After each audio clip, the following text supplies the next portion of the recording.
नमस्ते स्टूडेंट्स। आज हम साइंस का पहला चैप्टर पढ़ेंगे, भोजन एवं मानव स्वास्थ्य, फूड एंड ह्यूमन हेल्थ। भोजन और भोजन का मानव स्वास्थ्य पर पड़ने वाला असर और भोजन से मानव शरीर में संपन्न होने वाली विभिन्न एक्टिविटीज़ और भोजन के विभिन्न तत्व, इनके बारे में अपन आज अपने इस चैप्टर में पढ़ेंगे। जो पोषण है वह मुख्य रूप से जीवन का आधार है।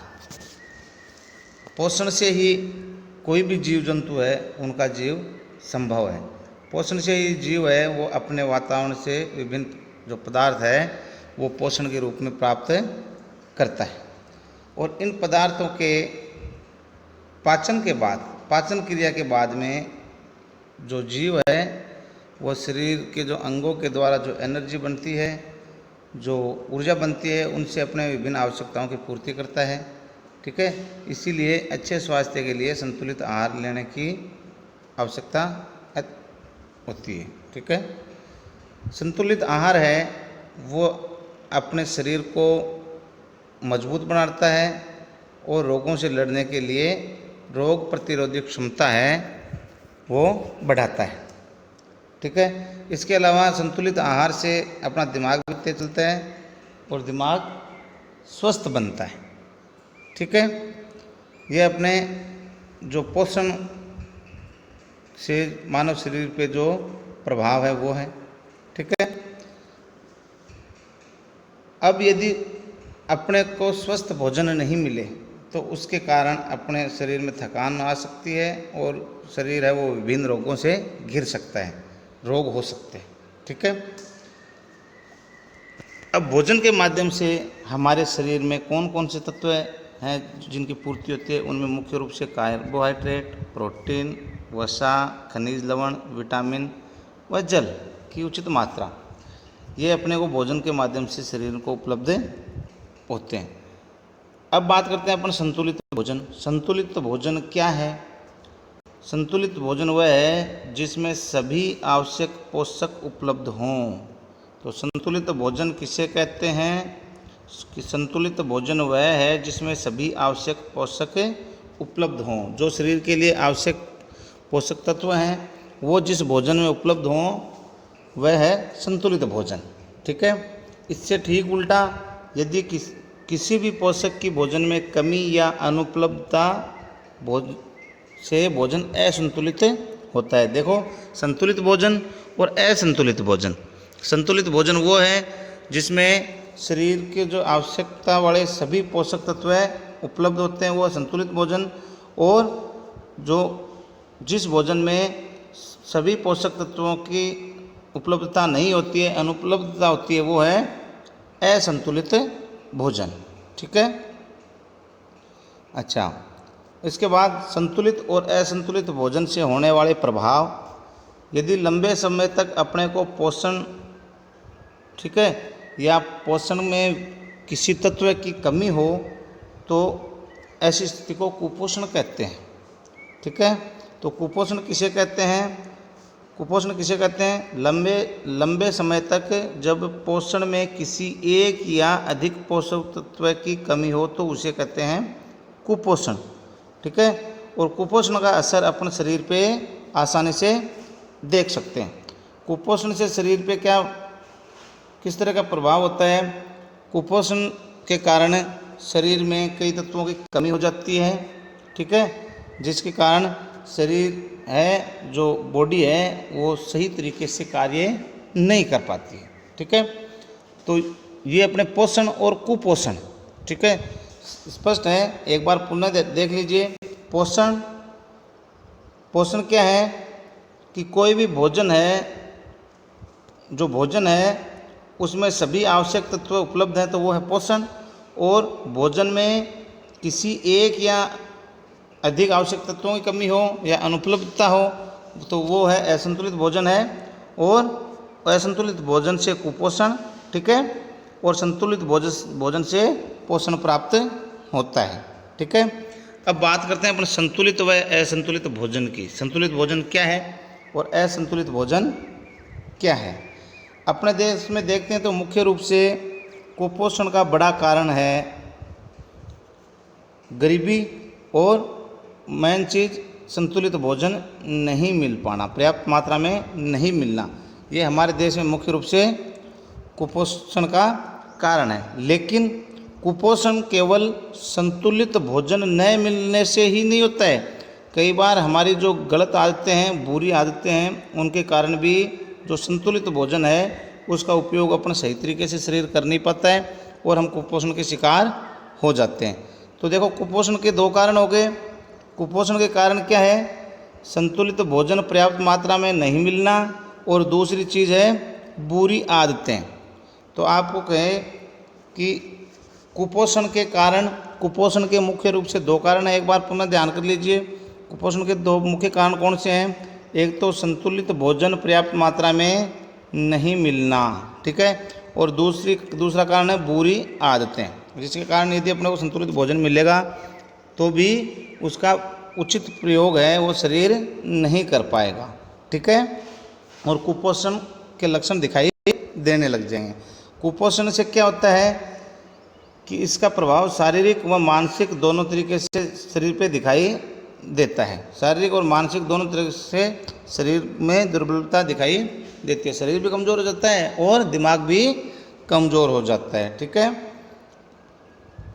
अब जो कुपोषण है उसके प्रभाव, ठीक है, और कुपोषण के प्रकार, ठीक है।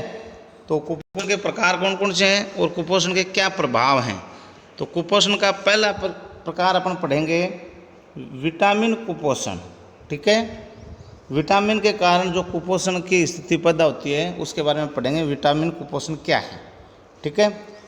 जो विटामिन है वो भोजन का बहुत ही एक सूक्ष्म सा भाग है, एक छोटा सा भाग है, लेकिन बहुत ही महत्वपूर्ण भी है, ठीक है। एक या एक से अधिक यदि विटामिन की कमी शरीर में हो जाती है तो उसके लक्षण अपने को साफ दिखाई देते हैं, ठीक है। तो नीचे जो तालिका दी गई है, जो सारणी दी गई है, टेबल दी गई है, उसमें अपन देखेंगे कि कौन से विटामिन की कमी से क्या हो सकता है, कौन सा विटामिन कितना महत्वपूर्ण है। सबसे पहले बात करते हैं अपने विटामिन ए की, ठीक है। विटामिन ए शरीर के लिए बहुत ही आवश्यक है।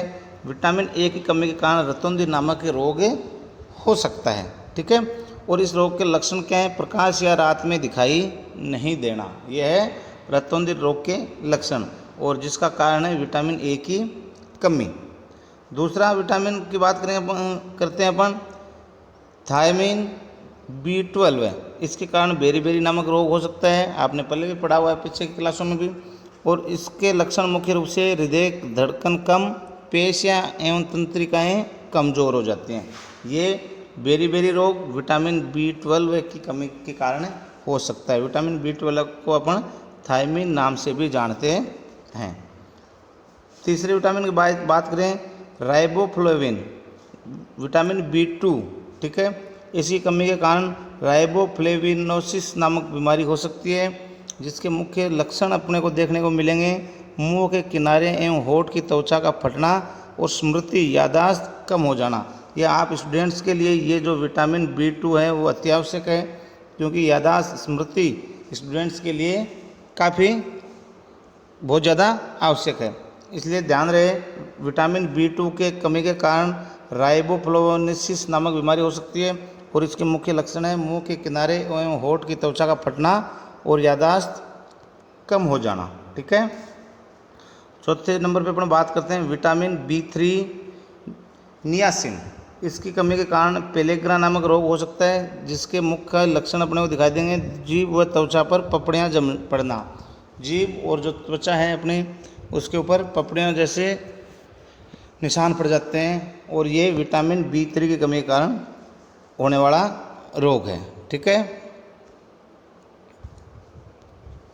अगले विटामिन की अपन बात करते हैं विटामिन सी एस्कोर्बिक अम्ल। ये विटामिन सी एक एसिड है, ठीक है। इसकी कमी से स्कर्वी नामक रोग हो सकता है, जिसके मुख्य लक्षण अपने को दिखाई देंगे मसूड़ों से खून आना और त्वचा पर चकत्ते बन जाना, त्वचा पर निशान बन जाते हैं, ठीक है। और विटामिन सी मुख्य रूप से जो खट्टे पदार्थ खाद्य पदार्थ हैं उसमें विटामिन सी पाया जाता है। अगला विटामिन अपना है कैल्सिफेरॉल। विटामिन डी जो मुख्य रूप से सूर्य के प्रकाश में धूप में सुबह सुबह धूप में पाया जाता है, वहाँ से अपने को प्राप्त होता है। इसी कमी से रिकेटस नामक रोग हो सकता है। रिकेटस के लक्षण हैं पैरों की हड्डियाँ मुड़ जाती हैं और घुटने पास पास आ जाते हैं। कई बार अपन ने देखें कि टेढ़े मेढ़े पैर होते हैं कईयों के, या हाथ पैर टेढ़े मेढ़े होते हैं, हड्डियाँ टेढ़ी मेढ़ी होती हैं, तो उसका मुख्य कारण है विटामिन डी की कमी और ये रोग है रिकेटस। ठीक है, तो ये बात की अपन ने विटामिन्स और विटामिन से संबंधित कुपोषण की। अगले नंबर पर अपन बात करते हैं प्रोटीन जनित कुपोषण, प्रोटीन से होने वाला कुपोषण। ठीक है, अब प्रोटीन कुपोषण का भी मुख्य कारण गरीबी है। ठीक है, गरीबी के कारण लोगों को है उचित मात्रा में प्रोटीन नहीं मिल पाता, जिसके कारण वो कुपोषण के शिकार हो जाते हैं। प्रोटीन से मुख्य रूप से जो छोटे बच्चे हैं वो प्रभावित होते हैं। ठीक है, क्योंकि जब महिला गर्भवती होती है या बच्चे छोटे किशोरावस्था में होते हैं तो उस समय बच्चे के लिए प्रोटीन बहुत ही आवश्यक है, नितांत आवश्यक पदार्थ है, जिसकी कमी के कारण जो क्वाशियोर रोग हो सकता है। ठीक है, प्रोटीन की कमी के कारण होने वाला रोग कौन सा है, नोट कर लेना कि प्रोटीन की कमी के कारण होने वाला रोग है क्वाशियोर। ठीक है, ये प्रोटीन की कमी के कारण होने वाला रोग है। इसमें क्या होता है कि जो बच्चे हैं उनका पेट है वो फूल जाता है, भूख कम लगती है, स्वभाव है वो चिड़चिड़ा हो जाता है, चिढ़ने लग जाते हैं। ठीक है, त्वचा पीली पड़ जाती है, शुष्क हो जाती है, काली और धब्बेदार होकर फटने लग जाती है। ठीक है, ये क्वाशियोर रोग के लक्षण हैं जो मुख्य रूप से प्रोटीन की कमी के कारण होता है। ठीक है, अब प्रोटीन की कमी के कारण जो पोषण में प्राप्त ऊर्जा नहीं मिलती है और शरीर सूख कर दुर्बल हो जाता है और आंखें कांतिहीन हो जाती हैं, अंदर की ओर धंस जाती हैं। ठीक है, और इस स्थिति में जो रोग होता है उसको कहते हैं मेर्समस नामक रोग कहते हैं कि शरीर एकदम कमज़ोर हो जाता है, आंखें अंदर की ओर धंस जाती हैं, शरीर दुबला पतला हो जाता है और आंखें हैं वो कांतिहीन वाइट हो जाती हैं। ठीक है, तो प्रोटीन है वो अत्यंत आवश्यक है ऊर्जा के लिए।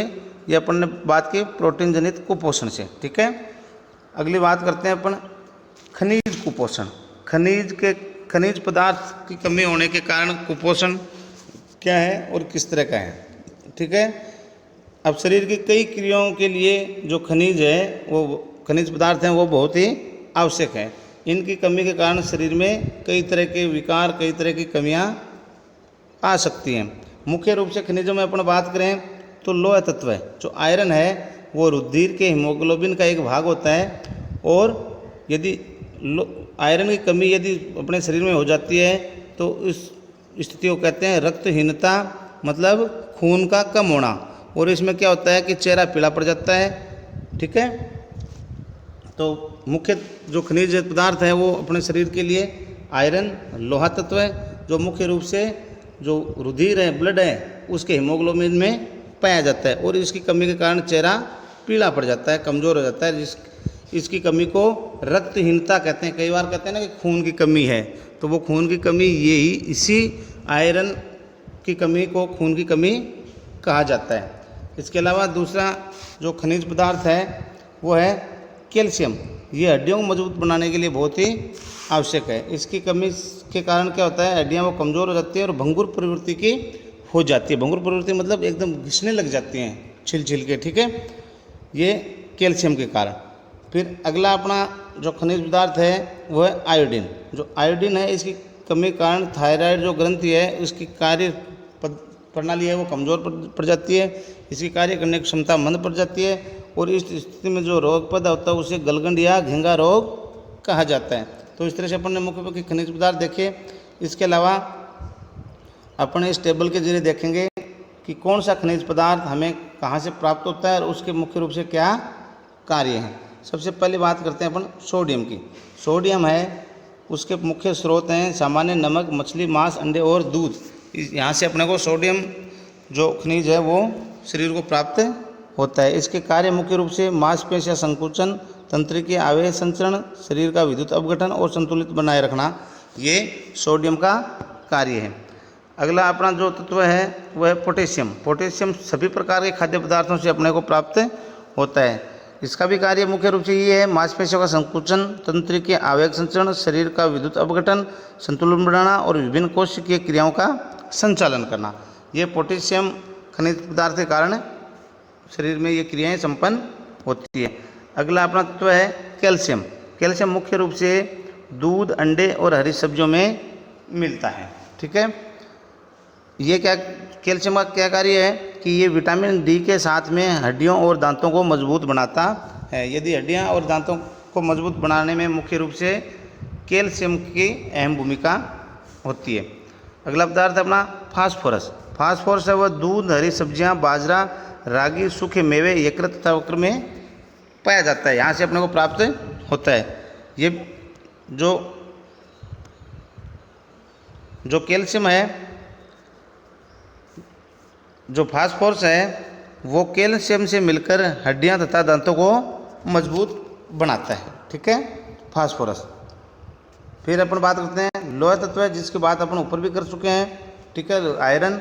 लोह तत्व मुख्य रूप से यकृत, वक्र, अंडे, मांस, रक्त, बाजरा, रागी, दही, सब्जी, गाजर और गुड़ में पाया जाता है। इसका मुख्य कार्य अपन पहले देख चुके हैं। ये रुधिर में जो ब्लड है उसमें हीमोग्लोबिन का निर्माण करता है और उत्तक का ऑक्सीकरण करता है। ठीक है, मुख्य रूप से ब्लड का जो कलर है वो भी इस लोह तत्व के कारण ही होता है। ठीक है, अगला अपना जो खनिज पदार्थ है वो है आयोडीन। इसकी भी अपन बात कर चुके हैं। ये मुख्य रूप से नमक में, समुद्री जो भोजन है उनमें, हरे पत्तों वाली सब्जियां, लवण, जलीय मछली, जामुन और काला नमक, इनमें मुख्य रूप से आयोडीन पाया जाता है और ये थायरोक्सिन हार्मोन का निर्माण करता है। ठीक है, जिसके कारण अपने जो थायराइड ग्रंथि है वो कार्य करती है। ठीक है, तो इस तरह से अपन ने देखा कि पोषण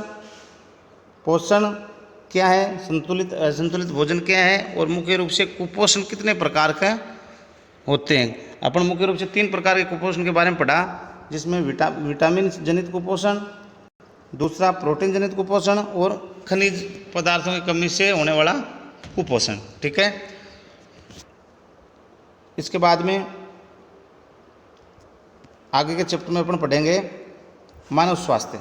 ये पढ़ेंगे अपन अगली क्लास में। तब तक के लिए धन्यवाद।